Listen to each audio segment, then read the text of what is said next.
मुंबई के गोरेगांव पश्चिम में SV. Road पर डीएलएच park में गांधार फाउंडेशन द्वारा निर्मित फ्री डायलिसिस सेंटर का उद्घाटन मुख्यमंत्री देवेंद्र फडणवीस के हाथों हुआ। यहां पर रोजाना 30 लोगों का फ्री में डायलिसिस किया जाएगा। ऐसी जानकारी मुख्यमंत्री ने अपने भाषण के जरिए आम जनता को दिया। गांधार फाउंडेशन के तरफ से रमेश बी. पारेख ने मुख्यमंत्री देवेंद्र फडणवीस जी का स्वागत सम्मान किया एवं उनके जन्मदिन पर शुभकामनाएं दिया। गांधार फाउंडेशन के तरफ से मुख्यमंत्री सहायता निधि हेतु 21 लाख रुपए का चेक प्रदान किया गया। ये फाउंडेशन हमेशा सामाजिक कार्यों में अग्रसर रहती है। इस अवसर पर भाजपा आमदार योगेश सागर, प्रवीण भाव दरेकर, विद्या ठाकुर, अतुल भातखलकर, डॉक्टर श्याम अग्रवाल सहित भारी संख्या में गणमान्य लोग उपस्थित थे।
हिंदवी स्वराज्याचे सरसंस्थापक छत्रपती शिवरायांना मानाचा मुजरा करतो।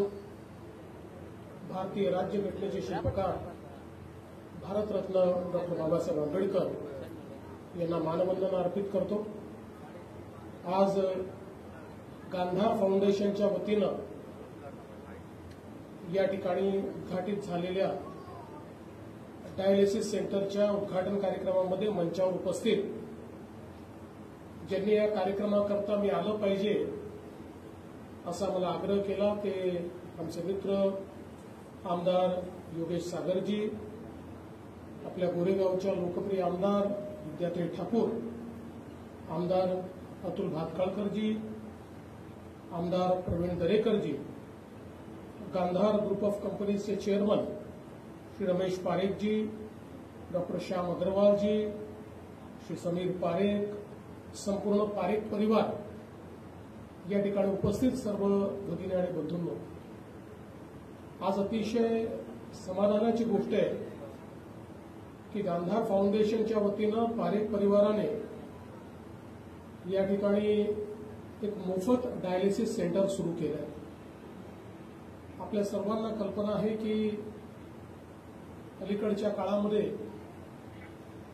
वेगवेगळ्या प्रकारच्या व्याधी या मोठ्या प्रमाणात वाढल्या आणि त्यातच सर्वसामान्यांमध्ये विशेषतः किडनीचा आजार हा जरा जास्त प्रमाणात आपल्याला पाहायला मिळतो आणि हा आजार झाल्यानंतर डायलिसिस करावं लागतं, ते अतिशय फ्रिक्वेंटली करावं लागतं आणि त्याचा खर्च देखील मोठा आहे। मगाशी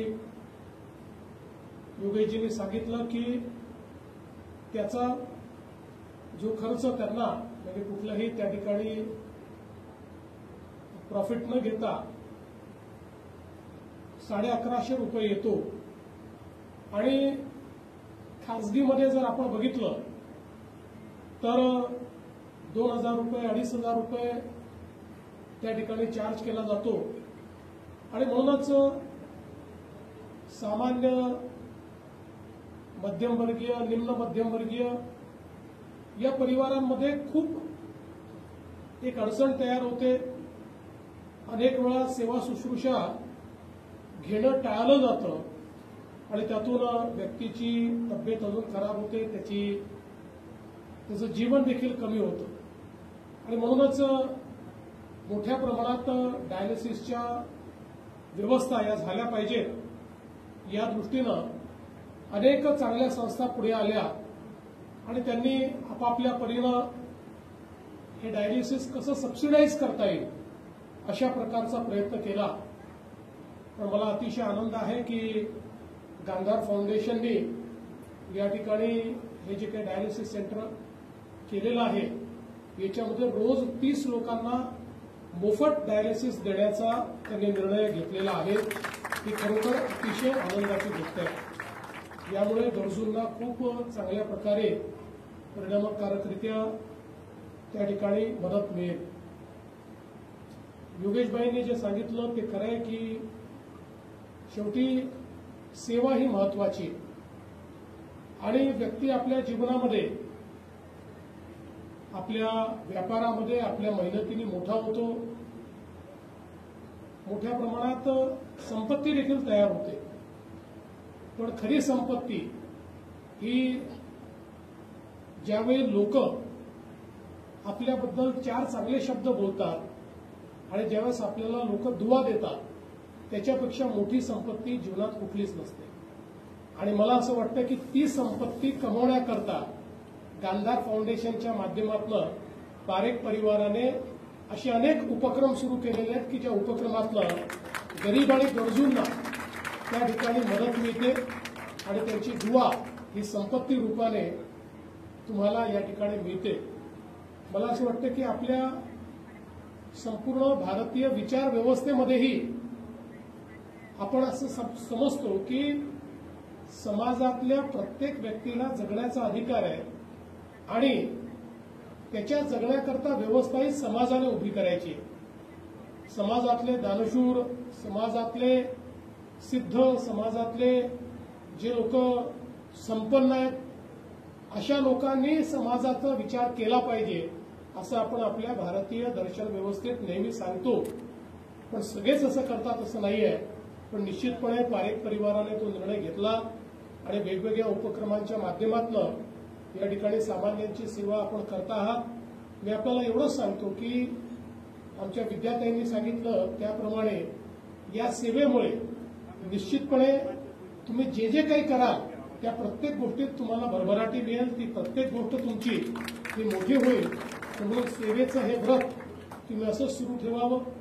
आम्ही देखील सरकारमध्ये आज महात्मा फुले जनारोग्य योजनेच्या माध्यमातून 5 लाखापर्यंतचा जो काही त्या ठिकाणी उपचार आहे हा महाराष्ट्रातल्या सर्वांकरता आपण मोफत केलेला आहे.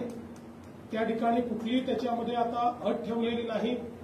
कारण आपला प्रयत्न आहे की कोणीही उपचाराविना राहू नये, कोणी उपचाराविना मरू नये. आणि त्याकरता मला असं वाटतं की चांगल्या संस्था या देखील अत्यंत आवश्यक आहेत. त्यामुळे चॅरिटेबल हॉस्पिटल्स असतील, वेगवेगळ्या प्रकारचे फाउंडेशन्स असतील, यांनाही त्याच्यामध्ये आपल्याला कसं एकत्रित करता येईल हा आमचा सातत्याने प्रयत्न असतो. आज आपण विशेषतः एक मुख्यमंत्री कक्ष चालवतो ज्या कक्षाच्या माध्यमातून वेगवेगळ्या प्रकारचे चॅरिटेबल हॉस्पिटल्स जे आहेत त्याच्यामध्ये जे रिझर्व्ह चॅरिटी बेड्स आहेत या बेड्सवर गरिबांना आणि गरजूंना जागा मिळाली पाहिजे अशा प्रकारची व्यवस्था आपण उभी केलेली आहे. आणि मला सांगता आनंद वाटतो की अनेक मोठे मोठे प्रतितयश हॉस्पिटल्स जे आहेत ते चांगलं रिस्पॉन्ड करतात, ते मदत करतात. अनेक वेळा 30-30 लाख 40-40 लाख रुपये जे ऑपरेशन्सला लागतात असे गरिबांचे ऑपरेशन्स हे या माध्यमातून मोफत आपल्याला करता येतात. आणि खरं म्हणजे ज्या लोकांनी जगण्याची उमेद सोडलेली आहे अशा लोकांनाही जगण्याचा अधिकार म्हणून आपण त्यांना उपचार देऊ शकतो. मला असं वाटतं की अशा या सगळ्या कार्यामध्ये आपलं देखील हे जे कार्य जुळतंय हे अत्यंत महत्वाचं आहे. मी योगेशजींचे आभार मानेन कारण योगेशजींनी आम्हाला आग्रह धरला होता की मी या कार्यक्रमाला आलो पाहिजे. पण मला समाधान आहे की मी एका चांगल्या कार्यक्रमामध्ये या ठिकाणी आलो. असंच आपण चांगलं कार्य करत राहा आणि चांगल्या कार्याकरता वारंवार बोलवलं तरी मी या ठिकाणी निश्चित येईल. कारण आपल्याला माहिती आहे की माझं ब्रीदवाक्यच आहे, मी